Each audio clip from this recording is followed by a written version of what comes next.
باللہ من الشیطان الرجیم بسم اللہ الرحمن الرحیم قال ألم أقل لك إنك لن تستطيع معي صبرا صدق اللہ العظیم۔ ناظرین، آج 16ویں پارے پر گفتگو ہوگی۔ اس پارے میں 3 صورتیں آتی ہیں: سورہ کہف کا بقیہ حصہ، سورہ مریم اور سورہ طٰہٰ۔ اس میں کل 17 رکوع ہیں۔ آئیے دیکھتے ہیں اس پارے میں کیا مضامین آئے ہیں۔ سورہ کہف کے 3 رکوعات اس صورت میں آئے ہیں۔ پہلے رکوع میں موسیٰ اور خضر کے واقعے کا بقیہ حصہ بیان کیا گیا ہے، جس پر انشاءاللہ ہم تفصیلی گفتگو کریں گے۔ رکوع نمبر 2 میں ذوالقرنین کا قصہ بیان کیا گیا ہے کہ کس طرح سے وہ ایک عدل پسند بادشاہ تھا۔ اس نے ایکسپیڈیشنز کیے مشرق کی طرف، مغرب کی طرف، شمال کی طرف، اور عوام اور رعایا کی بہبودی کے لیے اس نے بہت سے کام کیے، جن میں سے ایک وہ بند اس نے باندھا جس سے لوگ یاجوج ماجوج کے فتنوں سے آزاد ہو گئے۔ تیسرے رکوع میں اللہ تبارک و تعالیٰ نے آخرت کے دن کا تذکرہ کیا، قیامت کے دن کون نقصان اٹھانے والے ہیں اس کا تذکرہ فرمایا، اور اس رکوع کے آخر میں اللہ تعالیٰ نے بیان فرمایا کہ مان لو کہ سارے سمندر کو انک میں کنورٹ کر دیا جائے، زمین پر جتنے درخت ہیں ان سب کو نب میں کنورٹ کر دیا جائے، اور اللہ تعالیٰ کی تعریف لکھنا شروع کر دیں تو انک ختم ہو جائے گا، نب ختم ہو جائیں گے، لیکن اللہ تعالیٰ کی حمد و ثنا کا بیان ختم نہیں ہو سکتا۔ بہت بڑا بیان ہے اس کی تعریف بہت عظیم ہے، اس لیے اس کا حق ادا نہیں ہو سکتا۔ یہ مضمون پہلا رکوع، دوسرا رکوع، تیسرا رکوع سب 6% ہے۔ آگے سورہ مریم شروع ہوتی ہے۔ اس سورت کے ابتدا میں اللہ تبارک و تعالیٰ نے حضرت زکریا علیہ السلام کی ایک دعا کا ذکر کیا، جس میں بتایا کہ ایک باپ کو بچے کی اگر تمنا ہے اور دعا کرتا ہے تو اس کے پیچھے کوئی پرپز ہونی چاہیے، کیوں اسے اولاد چاہیے۔ حضرت زکریا نے بتایا کہ یہ نبوت کا کام، یہ ہدایت کا کام، مجھے لگتا ہے کہ میرے بعد میرے خاندان میں کوئی جاری نہیں رکھ سکے گا، اس لیے میں اولاد چاہتا ہوں۔ اللہ تعالیٰ نے حضرت یحییٰ جیسا بہت ہی پیارا بیٹا عطا فرمایا۔ اس کے بعد اگلے رکوع میں بی بی مریم کا تذکرہ آیا کہ کس طرح سے وہ ایک پاک باز خاتون تھی، خدا ترس خاتون تھی، خدا سے ڈرنے والی، خدا سے لو لگانے والی، عبادت گزار خاتون۔ اچانک جب وہ محراب میں تھیں عبادت میں تو فرشتہ نمودار ہوا اور اس نے حضرت عیسیٰ علیہ السلام کی پیدائش کی خوشخبری دی۔ مریم کو بڑا تعجب ہوا کہ جب مجھے کسی مرد نے چھوا تک نہیں تو یہ کیسے ممکن ہے؟ فرشتے نے کہا کہ اللہ تعالیٰ کا فیصلہ ہے۔ اللہ کے فیصلے کے آگے سر تسلیم خم کر دیا، اور انہیں حضرت عیسیٰ علیہ السلام جیسا ہونہار بیٹا پیدا ہوا۔ اس کی تفصیلات آئی ہیں۔ یہ 6% مضمون ہے۔ اگلے رکوع میں حضرت موسیٰ علیہ السلام اور دیگر نبیوں کا اختصار کے ساتھ تذکرہ آیا۔ یہ 7% مضمون ہے۔ رکوع نمبر 8 اور 9 میں بتایا گیا کہ قیامت کے دن جہنم کے اطراف شیاطین اور ان سرکش شیاطین کے متبعین، جو سرکش لیڈرز اس دنیا میں تھے، جو ہمیشہ رسولوں کی مخالفت کرتے تھے، دین کے راستے میں روڑے اٹکاتے تھے، لوگوں کو دین کی طرف آنے نہیں دیتے تھے، ان سب کا جمگھٹا جمع کیا جائے گا۔ ایک دوسرے پر وہ لعنت ملامت کریں گے۔ اس دن اللہ تعالیٰ کی عظمت ہوگی، اس دن اللہ تعالیٰ کی سزا انہیں دی جائے گی، تو ایک دم خاموشی چھائی ہوئی ہوگی۔ اور اس دنیا میں بھی ایسے لوگوں کے لیے ذلت ہے، رسوائی ہے، اور اللہ تعالیٰ اپنے رسولوں کی نصرت فرماتا ہے۔ یہ مضمون 11% مضمون ہے۔ پھر اس کے بعد سورہ طٰہٰ شروع ہوتی ہے، جس میں رکوع نمبر 10 سے 14 تک یعنی 29% مضمون حضرت موسیٰ علیہ السلام کے قصے پر مشتمل ہے۔ بہت تفصیل سے اللہ تعالیٰ نے بیان کیا کہ کس طرح سے مدین سے آتے وقت نبوت سے سرفراز فرمایا، دربار فرعون میں پہنچے، فرعون کے دربار میں مکالمہ ہوا، ڈائلاگ ہوا، ان ساری باتوں کا تذکرہ ملتا ہے۔ اس کے بعد حضرت موسیٰ علیہ السلام فرعون سے چھٹکارا پا کر وادی سینا میں آئے تو وہاں سامری نے جو گل کھلایا اور جو مسائل اس نے کھڑے کیے، ان سب کا ذکر تفصیل کے ساتھ آیا ہے۔ رکو نمبر 15 میں آخرت کے دن کا ذکر آیا ہے، یہ 6% مضمون ہے۔ رکو نمبر 16 میں حضرت آدم علیہ السلام اور شیطان کا قصہ بیان کیا گیا ہے، یہ 6% مضمون ہے۔ اور رکو نمبر 17 میں نبی کریم صلی اللہ علیہ وسلم کو صبر کے ساتھ اپنے کام پر جمے رہنے کی تلقین فرمائی اللہ تعالیٰ نے۔ اسی رکو کے آخر میں اللہ تعالیٰ نے نبی کریم صلی اللہ علیہ وسلم اور آپ کے توسط سے امت کو پیغام دیا کہ نمازوں کا اہتمام کریں، نمازوں کے ذریعے سے اللہ تعالیٰ کی مدد ملتی ہے، نمازوں کے ذریعے سے دلوں کو سکون ملتا ہے، نمازوں کے ذریعے سے اللہ تعالیٰ کی تسبیح، حمد و ثنا بیان کرنے کا موقع ملتا ہے۔ اس پر یہ پارہ ختم ہوتا ہے۔ خواتین و حضرات، آج ہم 2 سبق لیں گے، جن میں سے آج کا سبق نمبر 1 اور رمضان کا لیسن نمبر 31۔ یہ ہمارا مضمون ہوگا، سبق ہوگا نالج بیانڈ سینسس۔ انسان حصول علم کے لیے صرف حواس خمسہ پر 5 سینسس پر بھروسہ کرتا ہے۔ اس سے باہر جو کچھ ہے پازیٹیوزم میں، یعنی آج کی دنیا کا ایک دھوکہ یہ ہے جسے پازیٹیوزم کہتے ہیں، وہ یہ کہ علوم وہی ہیں جسے دیکھا جا سکے، جسے چھوا جا سکے، جسے سنا جا سکے، یا 5 سینسز سے جسے ٹیسٹ کیا جا سکے، وہی علم ہے۔ اس کے باہر کسی علم کا وہ اقرار نہیں کرتے، حالانکہ وہی ایک ایسا علم ہے جو ان 5 سینسز سے ٹیسٹ نہیں کیا جا سکتا۔ اس طرح اور بہت سے علوم ہیں جو لازم نہیں ہے کہ انسان اپنے سینسز کے ذریعے سے اسے پہچان سکے، لیکن علم کے بہت سے اور گوشے ہیں۔ اسلام میں اسے علم لدنی کہا جاتا ہے، خدا کا عطیہ ہے، خدا کی دین ہے، خدا کا الہام ہوتا ہے، کشف ہوتا ہے۔ خواب کے ذریعے سے اللہ تعالیٰ کبھی تعلیم دیتا ہے۔ اللہ تعالیٰ کے تعلیم دینے کے بے شمار ذرائع ہیں، وہ ان 5 سینسز کا پابند نہیں ہے۔ اس لیے آج ہم اس واقعے میں دیکھیں گے کہ 5 سینسز سے جن چیزوں کو ٹیسٹ نہیں کیا جا سکتا ان کا بھی وجود ہوتا ہے۔ حضرت موسیٰ علیہ السلام وقت کے نبی اور پیغمبر تھے۔ ان کو اللہ تبارک و تعالیٰ نے کہا کہ جاؤ ہمارے ایک بندے سے ملاقات کرو، اور ان کی ملاقات کی ایک جگہ بتائی گئی۔ اس جگہ سے تھوڑا آگے نکل گئے، پھر واپس آئے اور اس جگہ پر ایک بندے سے ملاقات ہوئی۔ یہ بندہ کون ہے؟ تفسیر کی کتابوں میں، اسلامک لٹریچر میں بہت لمبی چوڑی گفتگو کی گئی ہے۔ تصوف میں بھی یہ دلچسپی کا موضوع ہے۔ اس کے اطراف لوگوں نے ایک میتھولوجی بھی ڈیولپ کر لی ہے۔ صحیح بات یہ ہے کہ بہت سے تفسیروں کے مطالعے کے بعد دل جس پر اطمینان ہوتا ہے وہ تفہیم القرآن کی تشریح پر، جس میں مولانا مودودی رحمۃ اللہ علیہ نے بتایا کہ وہ بندہ خدا ایک فرشتہ تھا۔ فرشتے بھی اللہ تعالیٰ کے بندے ہیں، اور فرشتوں کو اللہ تعالیٰ بعض وہ علوم عطا کرتا ہے جس تک انسان کی دسترس نہیں ہے، انسان کو پہنچ نہیں ہے۔ انسان کے حواس خمسہ سے باہر بہت سی چیزیں ہوتی ہیں جو فرشتوں کو معلوم ہیں، اور اللہ تعالیٰ فرشتوں کو بہت سے کاموں پر مامور کر رکھا ہے۔ بارش برسانے والا وہ ایک فرشتہ ہے، اس کے ذمے ایک کام ہے۔ انبیاء تک وحی لانا ایک دوسرے فرشتے کا کام ہے۔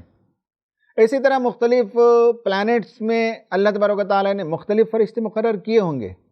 اسی دنیا میں آسمان میں بہت سے فرشتے ہیں، زمین میں بہت سے فرشتے ہیں، سمندر میں بہت سے فرشتے ہیں۔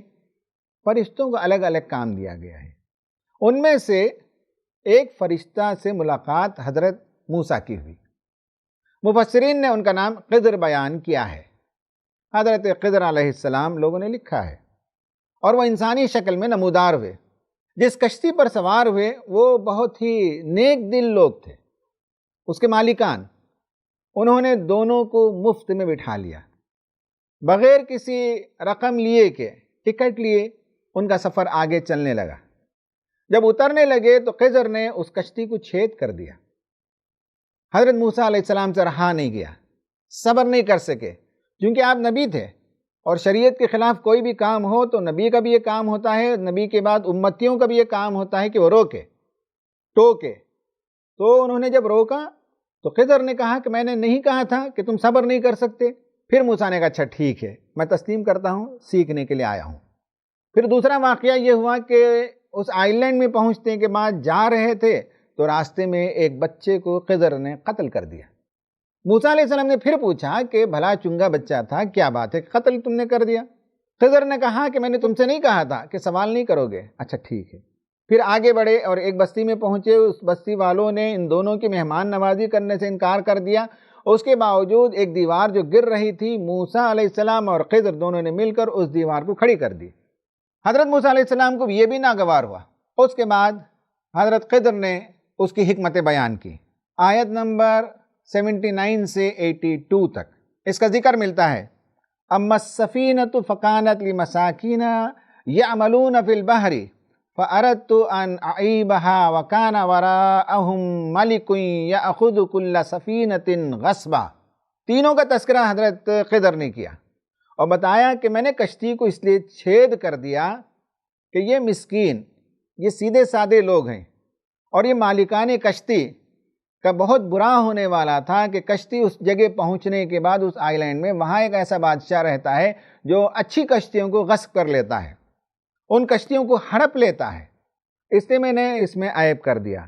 گویا کہ انہوں نے احسان کیا، اس احسان کے بدلے میں چھید کر دیا۔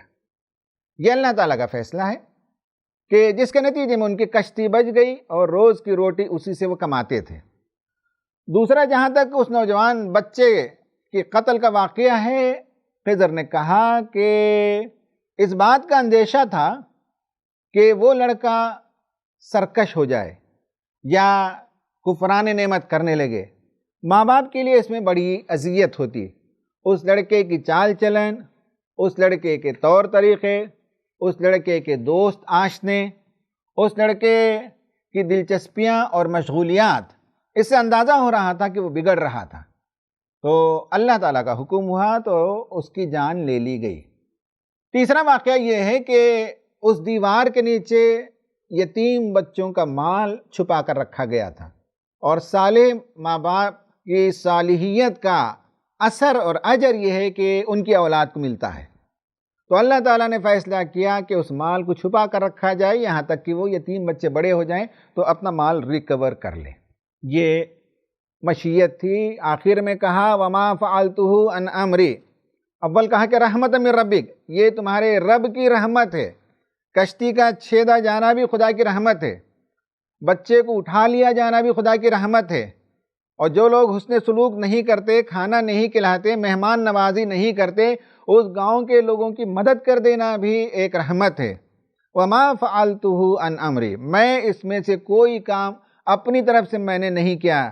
ذالک تأویل ما لم تستطع علیہ صبرا، یہ وہ تعویل ہے، یہ وہ انٹرپریٹیشن ہے جس کے لیے تم صبر نہیں کر سکے۔ خواتین و حضرات، اس میں ہو سکتا ہے کہ بہت سے لوگوں کو کوشچن ریز ہو کہ چھید کر دیا جانا تو سمجھ میں آتا ہے کہ کشتی بچ گئی، اس لیے لوگوں کو اس پر اعتراض نہیں ہوتا۔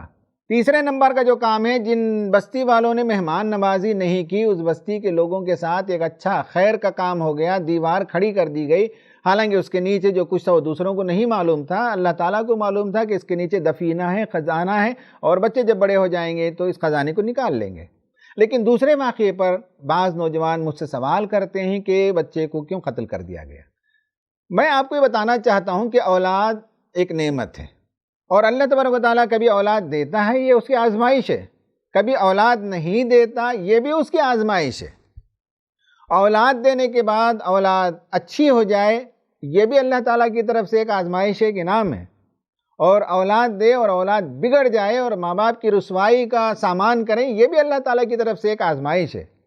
اولاد ملے اور جوانی میں یا بچپن میں اللہ تعالیٰ انہیں واپس لے لیں، یہ بھی اس کی مشیت ہے، اس کی مصلحت ہے۔ ہم نہیں جانتے کہ کس میں خیر ہے، اولاد ہی نہ دے یہ بھی اس کی مرضی ہے، اولاد دے بچپن میں لے لے یہ بھی اس کی مرضی ہے، اولاد دے اور بڑے ہونے کے بعد ناکارہ ہو جائیں یہ بھی اس کی مرضی ہے، اور وہ ماں باپ کے لیے رسوائی کا باعث بن جائیں، یہ بھی اس کی مرضی ہے۔ وہ بہتر جانتا ہے کہ اس پرٹیکولر پرسن کے لیے یا ان ماں باپ کے لیے کس میں خیر ہے، یہ اللہ تبارک و تعالیٰ جانتا ہے۔ اور کسی بچے کا مر جانا، کسی بچے کی جان چلی جانا، یہ ہو سکتا ہے کہ سننے والوں کو عجیب لگے، آئے دن دنیا میں ہوتے رہتا ہے۔ بھلا چنگا بچہ کھیل رہا تھا، اوپر سے گرا مر گیا، بچہ روڈ کراس کر رہا تھا مر گیا، ایسا آئے دن واقعات ہوتے رہتے ہیں۔ یہ کیوں ہوتا ہے؟ اس کی مشیت اللہ تعالیٰ جانتا ہے۔ زندگی دیتا ہے تو بھی مشیت ہے، موت دیتا ہے تو بھی اس کی مشیت ہے، اس کی مرضی ہے۔ تو حضرت خضر نے موسیٰ علیہ السلام کو بتایا کہ دنیا میں جو ظاہری چیزیں نظر آتی ہیں ان کے پیچھے جو حکمتیں کار فرما ہوتی ہیں وہ عام انسانوں کی رسائی نہیں ہے وہاں تک، اس کی وضاحت کی انہوں نے۔ اس واقعے میں ہمارے لیے دو باتیں سمجھنے کی ہیں۔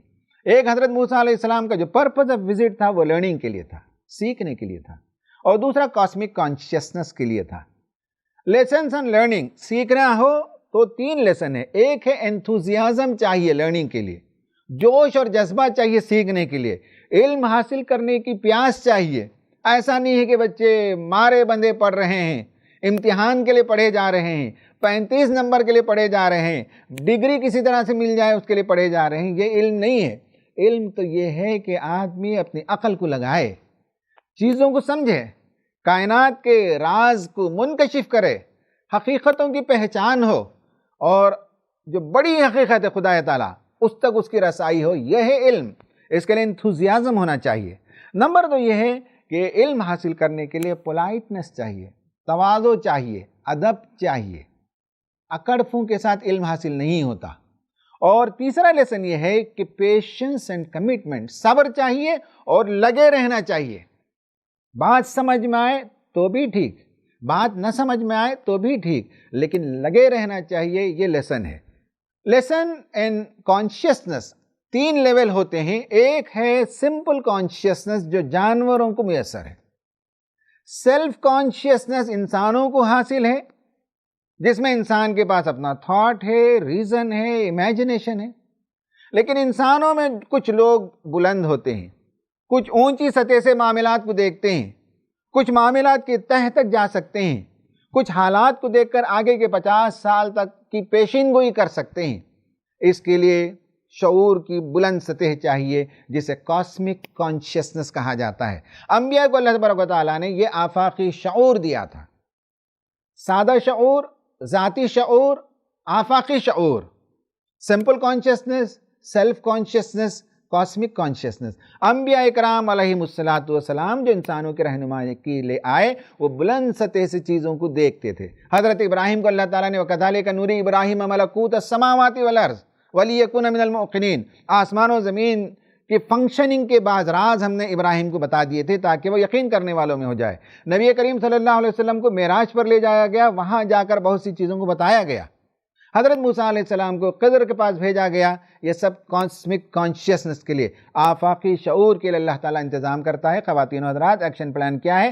اپارٹ فرام کالج اسٹڈیز، سوال یہ ہے کہ have you ever went to learn something from someone? کیا آپ تعلیم، کالج اور اسکول کی تعلیم کے بعد کبھی حصول علم کے لیے کسی کے سامنے گئے ہوں اور زانوِ تلمس تہ کر کے آپ نے بیٹھا ہو اور علم اخذ کیا ہو؟ سوال یہ ہے، اگر ایس تو مبارک، اگر نہیں تو علم حاصل کرنے کی پیاس پیدا کیجئے۔ Number 2، find the company of righteous and learn to have insight. جو متقی لوگ ہیں ان کی صحبت تلاش کیجئے، ان کی صحبت میں بیٹھیے اور بصیرت کی روشنیاں ان سے حاصل کیجئے۔ یہ آج کا ایکشن پلان ہے۔ ناظرین، آج کا دوسرا سبق اور رمضان المبارک کا ہمارا سبق نمبر 32 وہ ہے نماز کے سلسلے میں۔ اس پر ہم بات کریں گے کہ بچوں کو نماز کے کیسے پابند بنائیں۔ یہ سوال مجھ سے بار بار کیا جاتا ہے، کیونکہ میں اپنی تقریروں میں یہ کہتا ہوں کہ ماں باپ جب بچوں پر دباؤ ڈالتے ہیں نماز کے لیے، اصرار کرتے ہیں، بلکہ بعض گھروں میں لڑائی کی نوبت آتی ہے، گالم گلوچ کی نوبت آتی ہے، ماں باپ ناراض ہو جاتے ہیں، ماں باپ بچوں پر برس پڑتے ہیں، اپنی ناراضگی کا اظہار کرتے ہیں، اور بچوں کو نماز نہیں پڑھنے کے نتیجے میں شیم کرتے ہیں، لیٹ ڈاؤن کرتے ہیں، ان کے ایمان پر سوال اٹھاتے ہیں۔ ان سب کے نتیجے میں ہوتا یہ ہے کہ بچے صرف نماز سے دور نہیں ہوتے، دین سے دور ہو جاتے ہیں۔ صرف نماز سے نفرت نہیں پیدا ہوتی، ماں باپ سے نفرت ہو جاتی ہے۔ اور میں نے بعض بچوں کو دائرے دین سے باہر نکلتے ہوئے دیکھا ہے۔ یہ غیر حکیمانہ طریقہ بچوں کی اصلاح کا ماں باپ جو اختیار کرتے ہیں، اس کے نتیجے میں بچوں کو دین کا پابند اور دین کا احترام کرنے والے بنانے کی بجائے دین سے متنفر کر دیتے ہیں۔ اس لیے آج ہمارا یہ موضوع ہے کہ ہم اپنے بچوں کو نماز کا پابند کیسے بنائیں۔ سورہ طٰہٰ میں اللہ تبارک و تعالیٰ نے آیت نمبر 132 میں فرمایا وَأْمُرْ أَهْلَكَ بِالصَّلَاةِ وَاسْتَبِرْ عَلَيْهَا لَا نَسْأَلُكَ رِزْقًا نَحْنُ نَرْزُقُكَ وَالْعَاقِبَةُ لِلتَّقْوَىٰ۔ کہا کہ اپنے اہل و عیال کو نماز کا حکم دیں، وَاسْتَبِرْ عَلَيْهَا، اور خود اس کے پابند رہیں، اس پر جمے رہیں، استقامت پیدا کریں۔ لَا نَسْأَلُكَ رِزْقًا، ہم تم سے روزی نہیں چاہتے، نحن نرزق، ہم تمہیں رزق دیتے ہیں، ہم تمہاری روزی روٹی کا انتظام کرتے ہیں۔ والعاقبۃ للتقویٰ، انجام کار متقیوں ہی کے لیے بہتر ہے۔ اس آیت کے اندر اللہ تبارک و تعالیٰ نے والدین کو بتایا کہ گھر ایک سلطنت ہے، اس سلطنت میں کچھ ڈوز ہوں گے، کچھ ڈونٹس ہوں گے، کچھ قوانین ہوں گے، گھر میں کچھ احکامات جاری ہوں گے، گھر کے کچھ رولز ہوں گے، جیسے کسی اسکول کے رولز ہوتے ہیں، کسی کمپنی کے رولز ہوتے ہیں، کسی انسٹیٹیوشن میں رولز ہوتے ہیں۔ اس طرح سے گھر کے اندر بھی کیا آپ نے کوئی کانسٹیٹیوشن بنایا ہے؟ کیا گھر کے اندر بھی کچھ رولز ہیں جو امپلیمنٹ ہونے کے ہیں؟ کیا ان رولز سے واقفیت ہے بیوی اور بچوں کو؟ ان کے ساتھ مل جل کر کیا آپ نے کوآرڈینیشن کے ساتھ، کولیبریٹو ایفرٹ کے ساتھ یہ قوانین بنائے ہیں؟ جن گھر میں کوئی قانون ہی نہ ہو اور بغیر کسی قانون کے سزا دی جائے، بغیر کسی قانون کے نفاذ کے لیے جلدی مچائی جائے، یہ تو کھوکھلا پن ہے۔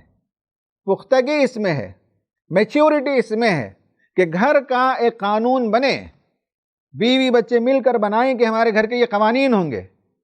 ان قوانین میں سے عمر کے لحاظ سے وہ قوانین بدلتے چلے جائیں گے۔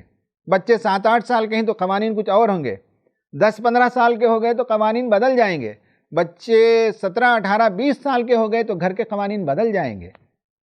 تفصیل میں جانے کا موقع نہیں ہے، گھر کے اندر کچھ رولز اینڈ ریگولیشن ہونی چاہیے۔ ون وے کا رول بنے گا، ون وے کا بورڈ لگے گا، سائن بورڈ، پھر اس کے بعد کوئی اس روڈ میں ون وے میں گھس کر آتا ہے تب پینالٹی لگائی جاتی ہے۔ قانون ہی نہ ہو، سائن بورڈ ہی نہ ہو، لوگوں کو واقفیت ہی نہ ہو، پھر کوئی بندہ اگر اس گلی میں آ جائے تو اسے پینالٹی نہیں لگائی جا سکتی، اسے فائن نہیں لگایا جا سکتا۔ تو اسی طرح گھر کے اندر کیا قوانین ہیں، ان قوانین میں نماز کی بھی پابندی ہونی چاہیے۔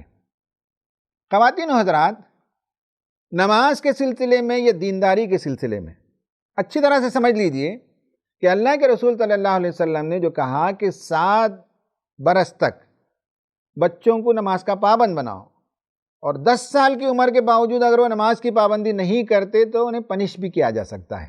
یعنی گھر کا جو رول ہے اس رول میں بعض پنشمنٹ ہوں گے، گندی زبان اختیار کریں گے تو پنشمنٹ ہے، بڑوں کے ساتھ بدتمیزی کی جائے گی تو پنشمنٹ ہے، بے حیائی کے کام کیے جائیں گے تو پنشمنٹ ہے، انہی میں سے کہ نماز کی پابندی نہ کی جائے تو پنشمنٹ ہے۔ یہ قوانین میں سے ایک قانون ہے، اور یہ کب ہے؟ 7 سال سے پہلے نماز ان کی فطرت ثانیہ بن جائے۔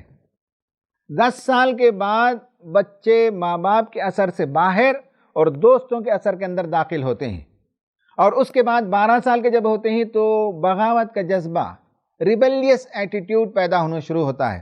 14-15 سال کے ہوتے ہیں تو ماں باپ کو الٹا کوشچن کرنے کی صلاحیت ان کے اندر پیدا ہو جاتی ہے۔ یہ عین فطرت ہے، یہ ڈیولپمنٹل سائیکالوجی کا حصہ ہے۔ جب بچے بڑھتے ہیں تو اس نفسیات کی پرورش ان کے اندر ہوتی ہے۔ تو فرمایا گیا کہ 7 سال کے اندر بچوں کو نماز کی اہمیت سمجھ میں آ جائے۔ نماز کیا چیز ہے؟ خدا کی عبادت ہے، خدا کا تعارف ہو جائے، خدا رحیم ہے، خدا شفیق ہے، خدا محسن ہے، خدا اس پوری عظیم کائنات کا مالک ہے، وہ الہ ہے، وہ عرش عظیم کا مالک ہے، کائنات کے خزانے کی کنجیاں اس کے پاس موجود ہیں، وہی ہمارا رب ہے، وہی ہماری پرورش کرتا ہے، اسی نے ہم کو بھلا چنگا پیدا کیا، وہی ہم کو کھلاتا اور پلاتا ہے، وہی ہم کو امن اور عافیت سے رکھا ہوا ہے، وہ ہماری دعاؤں کو سنتا ہے۔ یہ سب باتیں اگر بچوں کو سمجھ میں آ جائے رائٹ فرام چائلڈہڈ کہ خدا ہمارا عظیم محسن ہے، ہمارا رب ہے، ہمارا پیدا کرنے والا ہے، اور زندگی کی ساری نعمتیں اسی کی دی ہوئی ہیں، بچوں کو جب سمجھ میں آ جائے اور پھر بچوں کو یہ معلوم ہو جائے کہ نبی کریم صلی اللہ علیہ وسلم کی ہستی کتنی عظیم ہستی ہے، دنیا میں جتنے انسان پیدا ہوئے ان میں سب سے اعلیٰ ترین کردار کے انسان تھے، ہم تک دین پہنچانے کے لیے انہوں نے کیسی کیسی قربانیاں دی، گھر بار کو چھوڑ دیا، دین قبول نہیں کرنے کے نتیجے میں اپنوں کو دور کر دیا، دین قبول کر لینے کے نتیجے میں غیر اپنے ہو گئے، گھر بار وطن کو چھوڑا، ہر قسم کی قربانی دی، اعلیٰ ترین صلاحیت کے انسان تھے، بولنے کی صلاحیت، لیڈرشپ کی صلاحیت، جنگی مہارت، ملک کو چلانے کی صلاحیت، بچوں سے بیہیو کرنے کی صلاحیت، عورتوں کے ساتھ حسن سلوک کرنے کی صلاحیت، سب سے بہترین انسان دنیا میں تھے۔ یہ دو باتیں بچوں کو 7 سال کے اندر سمجھ میں آ جائے تو اس کے بعد نماز کی تعلیم اور تاکید کریں گے تو بچے اس کی پابندی کریں گے۔ جب خدا ہی کا تعارف نہ ہو، جب رسول سے محبت ہی نہ ہو، رسول کی عظیم شخصیت کا تعارف ہی نہ ہو تو نماز کس چیز کی پابندی ہے؟ نماز کیا چیز ہے؟ کس چیز کی وہ پابندی کریں گے؟ تو اصل میں 7 سال 8 سال تک کہانی قصوں کی شکل میں بچوں کے ذہن میں خدا کی عظمت، خدا کی بڑائی، خدا کی تعریف، خدا کو گلوریفائی کرنا، یہ ان کے ذہن میں بیٹھ جائے، اور رسول کی عظمت، رسول کی شفقت، رحمت للعالمین کا آئیڈیا بچوں کو سمجھ میں آ جائے، اس کے بعد خدا کی ہر بات سمعنا واتانا، رسول کا ہر حکم، رسول کی ہر سنت بچے اس پر عمل کرنے کے لیے تیار ہو جائیں گے۔ یہ ماں باپ کا کام ہے۔ نماز کے سلسلے میں ماں باپ یہ کرتے ہیں کہ بچوں کو ڈراتے ہیں، کہتے ہیں کہ قبر میں پہلا سوال ہوگا، ابھی زندگی کی شروعات ہوئی نہیں آپ قبر کے بارے میں ڈراتے ہیں۔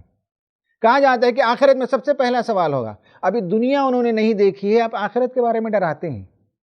تو بچوں کو نماز کا پابند کیسے بنائیں؟ دیکھ لیجئے اس سلائیڈ میں نے بتایا ہے کہ نماز سے متعلق میرے خیال سے کم از کم 40-50 حدیثیں ملیں گی۔ ان حدیثوں میں آپ نوٹ کیجئے کہ کیا بات بیان کی گئی ہے، اور اس کے حساب سے آپ بچوں کو دین کی طرف، نماز کی طرف راغب کیجئے۔ نمبر 1 یہ ہے کہ نماز کے بارے میں بعض حدیثوں میں یہ ملتا ہے ذکر کہ کسی نہر میں نہانے کے برابر ہے۔ نماز آنکھوں کی ٹھنڈک ہے، نماز دل کا قرار ہے، نماز خدا سے سرگوشی ہے، نماز خدا کی نعمتوں کی شکر گزاری ہے، نماز گھر کی رونق ہے، نماز خدا سے قربت کا ذریعہ ہے۔ متقی لوگوں پر، نمازیوں پر اللہ تعالیٰ کی رحمتیں بارش کی طرح برستی ہیں۔ جو نماز میں کثرت کرتے ہیں وہ قیامت میں نبی کریم صلی اللہ علیہ وسلم کے پڑوسی بنیں گے۔ یہ کچھ حدیثیں ہیں جو بچوں کے ساتھ ریلیٹ کر سکتے ہیں۔ خبر والی حدیث، آخرت والی حدیث وہ دوسروں کے لیے ہے، وہ بڑی عمر کے لوگوں کے لیے ہے۔ بچوں کو ریلیٹ کرنے کے لیے بے شمار حدیثوں میں نے آپ کے سامنے کچھ نکتے بیان کیے، آپ اس کا تذکرہ گاہے بگاہے کریں تو بچے ریلیٹ کریں گے۔